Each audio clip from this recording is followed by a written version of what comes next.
जनजातीय विवाहों के भेद यदि हम देखने की कोशिश करें, यानी फॉर्म्स ऑफ ट्राइबल मैरिज, तो अनेक भेद हमें देखने के लिए मिलते हैं। और इनमें से कुछ जो महत्वपूर्ण है उसमें पहला है एक विवाह यानी मोनोगैमी।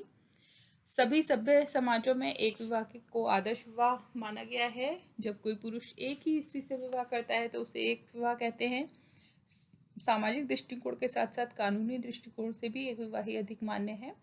भारत में हिंदुओं के अतिरिक्त अनेक जनजातियों जैसे खासी, संथाल, कादर में एक विवाह में प्रचलित दिखाई देता है। दूसरा बहुविवाह अर्थात पॉलीगैमी। बहुविवाह का तात्पर्य उस विवाह से है जब एक पुरुष या एक स्त्री एक से अधिक पत्नी या पति रखते हैं। और मर्डॉक ने अपने 250 समाजों के अध्ययन में 28% परिवारों में इस प्रणाली के प्रचलन का उल्लेख किया। और इसके 2 प्रकार हमें दिखाई देते हैं बहुपत्नी विवाह में, जिसमें स्वस्त्रक बहुपत्नी प्रथा यानी सोरोरल पॉलीगैमी, और अस्वस्त्रक बहुपत्नी प्रथा अर्थात नॉन सोरोरल पॉलीगैमी। जो सोरोरल है इसमें एक पति की सभी पत्नियां परस्पर बहनें होती हैं, और दूसरा जो है नॉन सोरोरल, इसमें पति की समस्त पत्नियां आपस में बहनें नहीं होती। और अधिकांश आदिवासी यह विश्वास करते हैं कि बहुपत्नी विवाह सफल हो सकते हैं यदि पत्नियां बहनें हों। मनोवैज्ञानिक दृष्टि से भी यह उचित है। भावनात्मक संबंधों के कारण बहनों में परस्पर विश्वसनीयता बनी रहती है और संघर्ष कम हो सकते हैं। और सभी बहनें एक दूसरे के बच्चों से स्नेह करती हैं। और इस प्रकार के विवाह अमेरिका के क्राउज और हिंडासा भारतीयों में पाए जाते रहे हैं। जो बहुपत्नी विवाह के अतिरिक्त दूसरा है बहुपति विवाह, जिसको पॉलीएंड्री कहा जाता है। और जो बहुपत्नी है उसको पॉलीजीनी हम कहते हैं। इस प्रकार के विवाह में एक स्त्री एक ही समय में 2 या 2 से अधिक पति रखती है। यह भी 2 रूपों में दिखाई देती है, भ्रातृक बहुपति और अभ्रातक बहुपति। भ्रातृक बहुपति में सभी पति सगे भाई होते हैं, और भ्रातृक बहुपति में इसमें एक स्त्री के पतियों का सगे भाई होना आवश्यक नहीं है।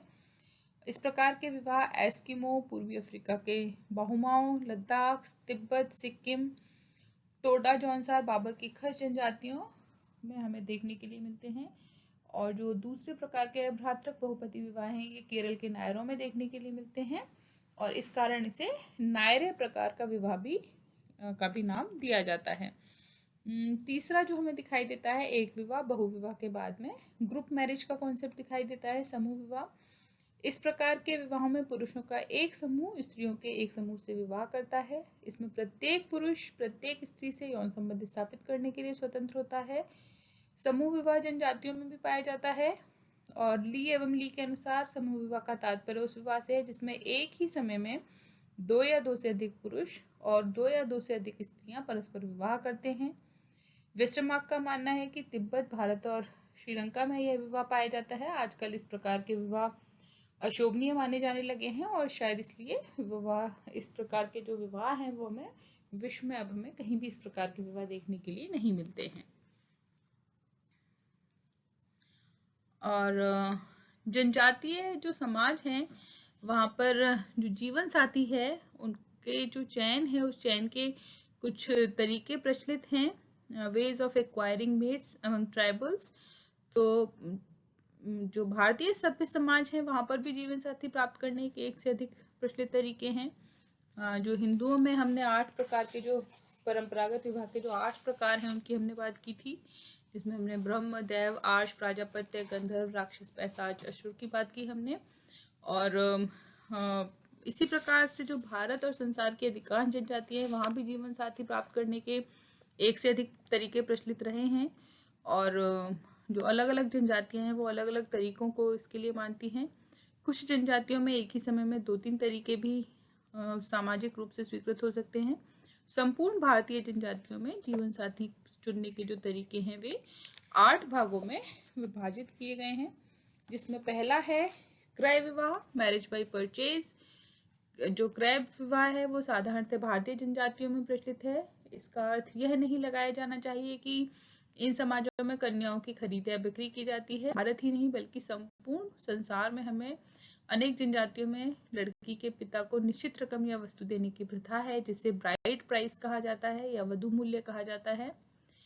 और दहेज की यह विपरीत प्रथा कही जा सकती है। दहेज की तरह इसमें भी रकम जो है वो नकद या उपहारों में दी जा सकती है और इसके अंतर्गत विवाह के इच्छुक लड़के या उसके माता पिता को लड़की के माता पिता को कुछ मूल्य देना पड़ता है, जो कि विवाह की एक अनिवार्यता है और इसके बिना विवाह नहीं हो सकता। जौनसार बाबर की खस जनजाति में यह मूल्य परंपरा निश्चित रूप से हमें देखने के लिए मिलती है, जबकि हो जनजाति में यह मध्यस्थ द्वारा निश्चित किया जाता है और नाम के स्पष्टीकरण के अनुरूप ही हम इसे वधू मूल्य मान सकते हैं। परंतु इसमें स्त्रियों की जो स्थिति है वह कोई जो सर्वेंट्स हैं या गुलाम हैं उनकी तरह नहीं होती, बल्कि यह एक तरह से स्त्री के प्रति सम्मान का द्योतक माना जाता है।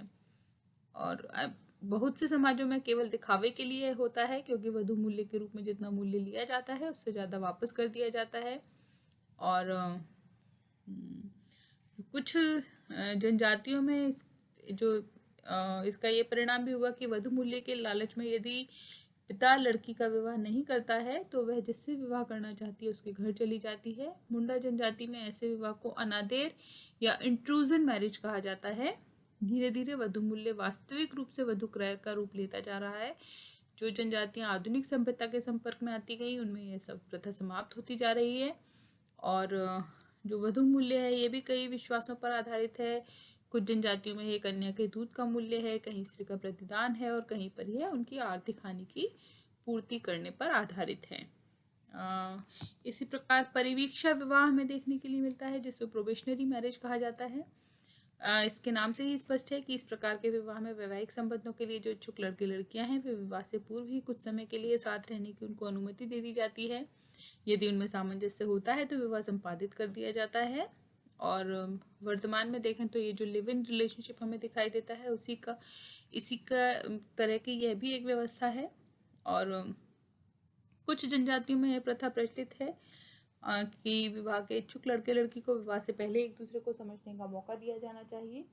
और यदि इस अवधि में वे कोई संबंध स्थापित करते हैं और यदि गर्भ धारण हो जाता है तो इस प्रकार का जो विवाह है वह अनिवार्य हो जाता है और इसके अभाव में विवाह टूट भी सकते हैं। इस प्रथा का अर्थ है कि अत्यधिक संघर्ष में जीवन में दोनों पहले एक दूसरे को समझ लें विवाह के पश्चात, ताकि उनमें जो परस्पर सहयोग है वह बना रह सके। और भारत की दार्लुंग और कुकी जनजातियों में जो प्रेमी है वह कुछ अवधि तक प्रेमिका के यहाँ रह सकता है और बाद में यदि वह विवाह से इनकार करता है तो लड़की और उसके माता पिता को उसे कुछ हर्जाना देना होता है। आधुनिक सभ्य समाजों में लव मैरिज का ही एक रूप है यह। और जो यदि वर्तमान में देखें तो कोई निश्चित अवधि जनजातियों में हमें परिवीक्षा के लिए सुनिश्चित होती हुई नहीं दिखाई देती है। और जो तीसरा टाइप है वो है अपहरण विवाह या मैरिज बाय कैप्चर। जनजातीय विवाह समाज में जिसमें जो वर कन्या को उसकी तथा उसके माता पिता की इच्छा के विरुद्ध जबरदस्ती ले जाता है और विवाह कर लेता है। संसार के अनेक भागों में यह प्रथा हमें दिखाई देती है और आज भारतीय जनजातियों में भी कहीं कहीं पाई जाती है। बहुत से मानव शास्त्रियों का कहना है कि यह विवाह का सर्वाधिक प्राचीन तरीका है। वर्तमान भारतीय दंड संहिता के अनुसार यह विवाह एक अपराध है। जनजातीय समाजों में भी धीरे धीरे जैसे जैसे दंड संहिता लागू होती जा रही है ऐसे विवाह भी कम होते जा रहे हैं। फिर भी नागा, हो, गोंड, भील, खरिया, बिरहोर, बैगा आदि जनजातियों में ऐसे विवाह प्रचलित हैं। इसके दो रूप दिखाई देते हैं, एक तो वास्तविक अपहरण यानी कि फिजिकल कैप्चर और दूसरा आभासी या संस्कारात्मक अपहरण जिसको सेरेमोनियल कैप्चर कहा जाता है। वास्तविक अपहरण के उदाहरणों में असम की नागा जनजाति को सम्मिलित कर सकते हैं, जिसमें एक गांव के निवासी दूसरे गांव पर आक्रमण करते हैं तो स्त्रियों का अपहरण भी करते हैं। और इसके विपरीत आभासी अपहरण विवाह गौंड जनजाति में देखने के लिए मिलता है, जिसमें लड़की के पिता के अनुरोध पर लड़की का अपहरण किया जाता है। वर पक्ष हरण करता है, वधु पक्ष इसका विरोध करता है, पर ये एकमात्र एक नाटक की तरह यह पूरा का पूरा किया जाता है। हो जनजातियों में भी अत्यधिक वधु मूल्य होने के कारण आभासी अपहरण किया जाता है। बिरहोर, खरिया जनजातियों में अपहरण एक संस्कार का रूप ले चुका है और अनेक बार इस प्रकार के जो अपहरण करता है उनको बिरादरी को हर्जाना या भोज देना पड़ता है। और इस प्रकार के जो विवाह हैं वो पुरुष की स्त्रियों पर शासन व्यक्त करने की सामान्य प्रकृति भी इस प्रकार के जो विवाह हैं उनका एक प्रमुख कारण है। तीसरा परीक्षा विवाह या मैरिज बाय ट्रायल। जनजातीय समाजों में विवाह का चौथा रूप है, जिसमें विवाह के इच्छुक नवयुवकों की शक्ति का परीक्षण किया जाता है। सामान्यतः योग्यता प्रदर्शन इसलिए भी जरूरी है कि इनका जीवन अत्यधिक संघर्ष में है। इन्हें निरंतर प्राकृतिक शक्तियों से संघर्ष करना पड़ता है। जब इनकी शारीरिक योग्यता की परीक्षा हो जाती है तो ये मान लिया जाता है कि परीक्षा पास करने वाला व्यक्ति परिवार का वहन करने भी योग्य है परिवार का भार। तो भील जनजातियों में आभासी अपहरण के साथ साथ गोल गधेड़ों विवाह की प्रथा में उम्मीदवार नौजवान लड़के और लड़कियां होली के त्योहार में एक पेड़ के पास एकत्र होते हैं। लड़कियां पेड़ पर गुड़ या नारियल बांध देती हैं और पेड़ के आसपास घेरा बना लेती हैं, नृत्य करती हैं। नाचते नाचते कोई लड़का यदि पेड़ पर चढ़ने का प्रयास करता है तो लड़कियां उससे रोकती हैं और उसको उसके कपड़े फाड़ना, उसको चुटकी काटना, झाड़ू से मारना, ये सभी क्रियाएं इसमें सम्मिलित होती हैं। यदि इसके बाद भी कोई लड़का नारियल या गुड़ को पा लेता है तो वहां पर एकत्रित लड़कियों में से किसी से भी वह विवाह का अधिकारी हो जाता है। जिसका चयन चाहता है उसका हाथ पकड़ लेता है और यह इसका संकेत होता है कि वह उससे विवाह करना चाहता है। और जो वधु के पक्ष के सब रिश्तेदार हैं वो उस समय वर को पीटने लगते हैं। यदि मार खाते हुए भी वर वधु को न छोड़े तो उसे विवाह के योग्य मान लिया जाता है। तो शिकार के मामले में निपुणता भी कुछ जनजातियों में परीक्षा का आधार है। इसके